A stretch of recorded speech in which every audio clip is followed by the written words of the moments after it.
ברוכים הבאים לעידן החדש של הקולנוע, עידן בו בינה מלאכותית פותחת שערים ליצירה חדשה. אנחנו נמצאים בתחילתה של המהפכה הטכנולוגית. כבר היום ניתן ליצור שוטים קולנועיים מפקודות מילוליות. בעתיד נוכל ליצור סרטים שלמים על סמך רעיון בלבד. הטכנולוגיה כבר כאן, אבל השאלה הגדולה היא מהו השלב הבא. האם הקולנוע ימצא את השפה החדשה שלו ואת הדרך הייחודית שלו לספר סיפורים?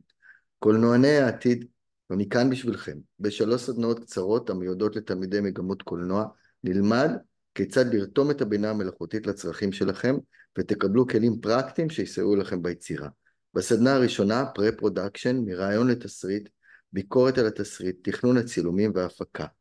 בסדנה השנייה, נצלול אל תוך עולם ההפקה, ניהול הסט באמצעות בינה מלאכותית, ניהול הצילומים והתקציב.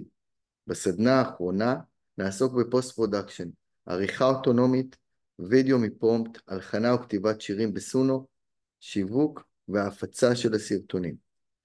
במהלך הסדנאות התלמידים יכינו סרטון קצר שייצרו באמצעות בינה מלאכותית. אל תפספסו את ההזדמנות להיות חלק מעתיד הקולנוע. הצטרפו לסדנאות שלי ולמדו כיצד ליצור סרטים בקלות בעידן הבינה המלאכותית. אז תשאירו פרטים ממש כאן למטה.